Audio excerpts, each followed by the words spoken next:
Hi, I'm Karen Morgan. I'm a volunteer with AARP Maryland, here to bring you another installment in our cooking school series with the awesome Chef Christine. It's so nice to see you, Chef Christine. I've been a fan via Oh, YouTube. Karen. Karen, I'm so excited. And I'm loving that you have this microphone right there. You're so great. I'm so Well, like excited. I have to try to get my money's worth out of it. Yeah. It looks, it just needs to look good. That may not work, but it'll look awesome. So I see that you are bringing us an awesome recipe that is easy enough for a weeknight, but fancy enough for the holidays, but it's also healthy. It Um, is. so what? It's spiced rub pork tenderloin with a lime mayonnaise. Yum. It Tell me. is. And let me tell you, this is the dish. I kid you not. I gave it to a friend once. She needed something for a party. And now I go to parties and I find this recipe all over the place around town. And I'm always like, but I've been making this for like 20 years.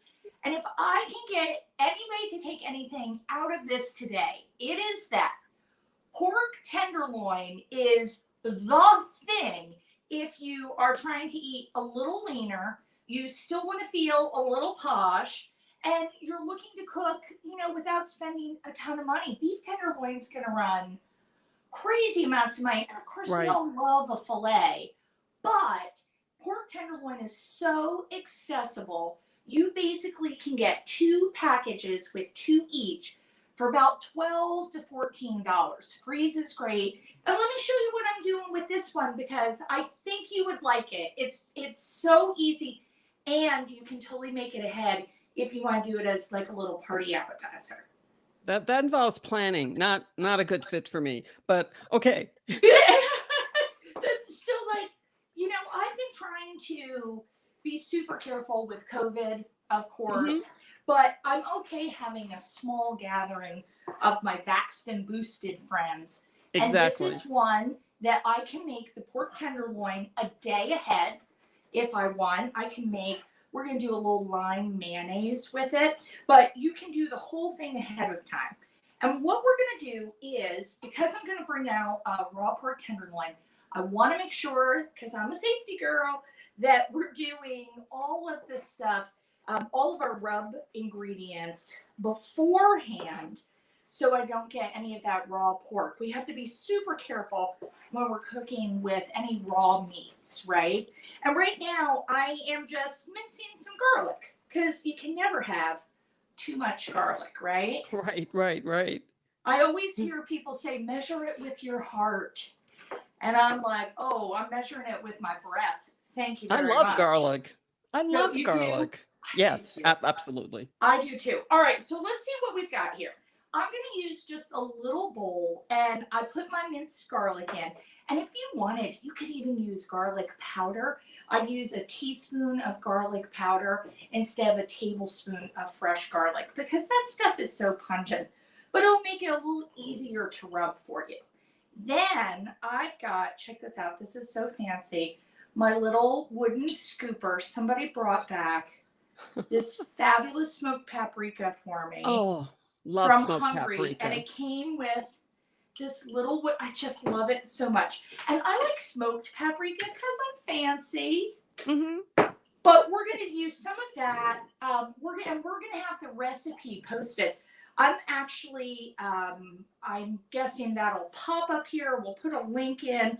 I Okay. have some cayenne pepper, and depending on your crowd, I'm going to do about a half teaspoon. But you could always, I wouldn't leave it out. But oh, there it is. Yep, there it You is. could do just a little pinch of that. I'm going to do a bit of salt. And if you're on a reduced salt diet, that's totally great. Go Mhm. ahead and lower that salt if you need to. But this is enough for two whole pork tenderloins. So this is a Wow. lot. And then I'm going to add, I love the fresh ground pepper. Do you grind your pepper fresh? Absolutely. That's I what don't I I love. don't know what is there some other kind? I only grind it. If you've ever, I used to buy those big containers when I had the cooking school, and it was fine. Like it was fine for that sort of thing.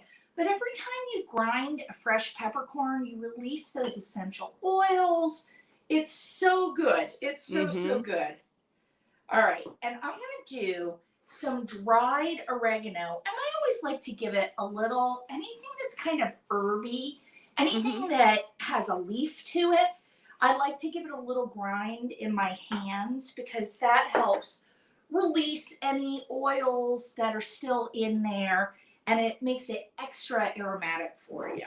Oh, that's a good idea. I never thought about that. Yeah, when you, because Karen, you cook a lot, right? Yes, allegedly.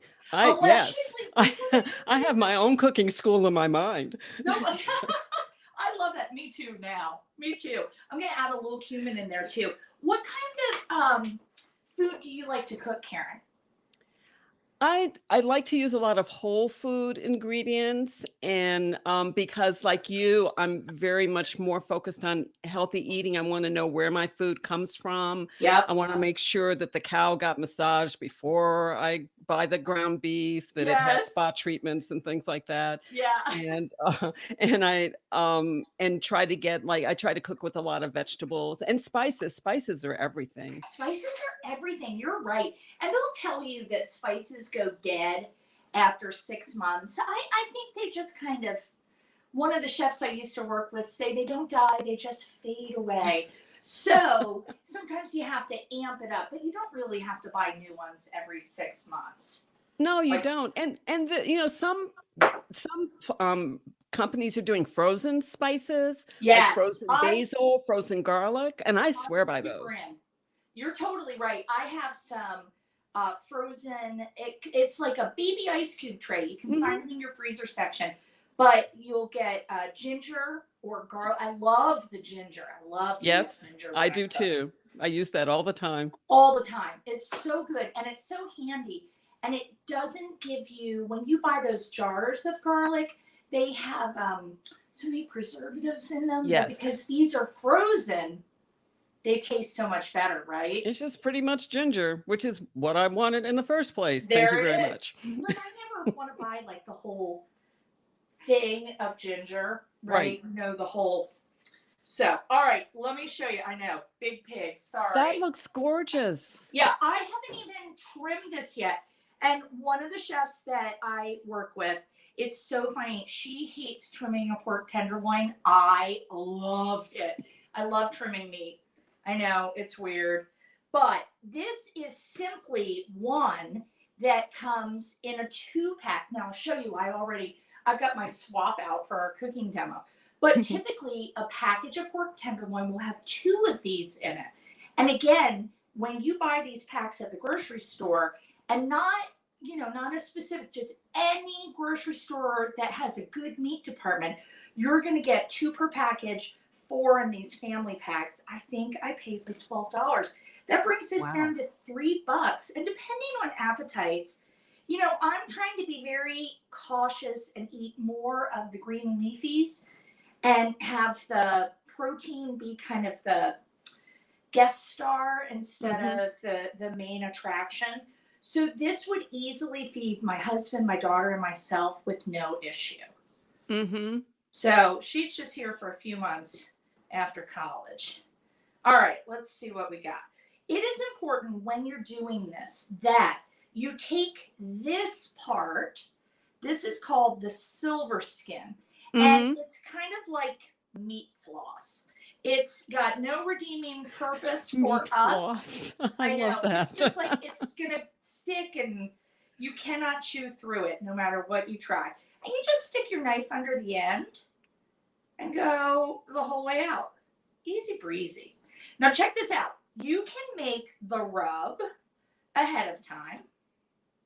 Okay. It actually is a great little rub if you want to give it as a little gift. I'm leaning hard into the homemade gifts this year. And I think all of these kitchen things, I love doing a little spice rub. A friend gave me her own curry powder blend last year or 2 years. Oh, it was so Oh. good.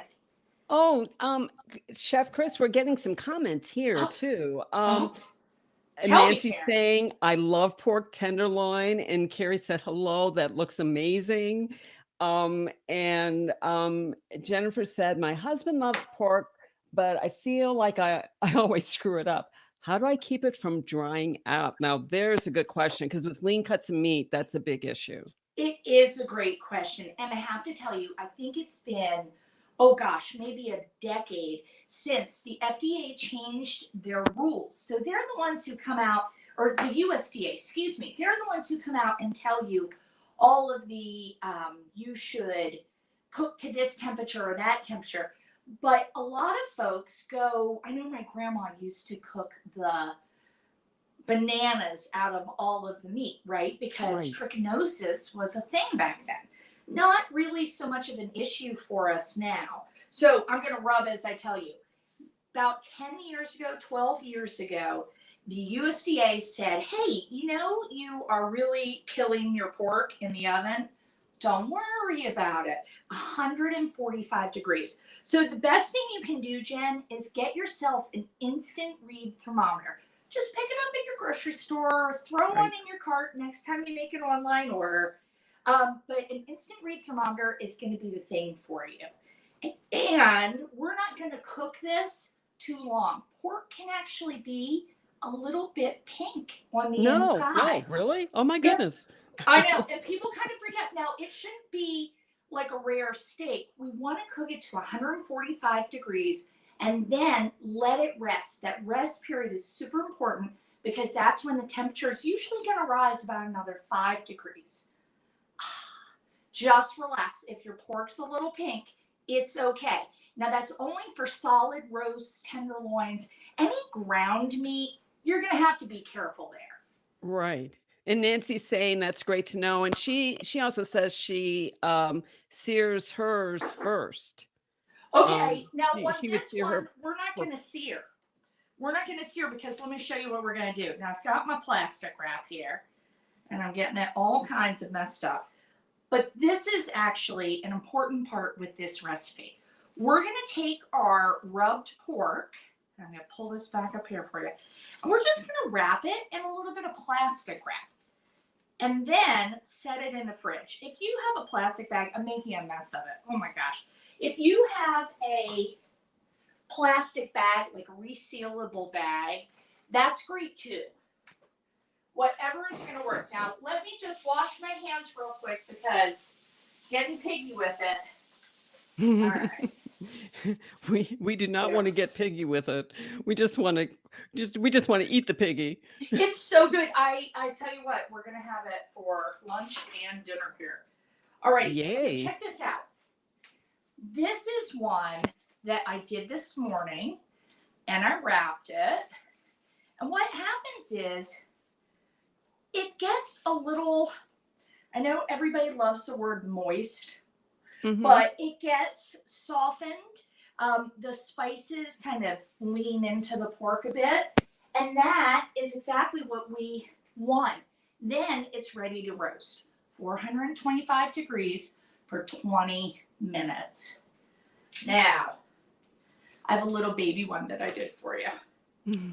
All right, let's check this guy out. When you cut this, remember, you're fancy. So we're not going to just hack this into big rounds. No. We're going to cut it. Oh my gosh, it's so good. We're going to cut it a little bit on a bias and nice and thinly. See how that's coming off there? Because this is where it's going to stay super tender. And I don't know if you can see, but I'm a little pink right in here. Just right. Just right.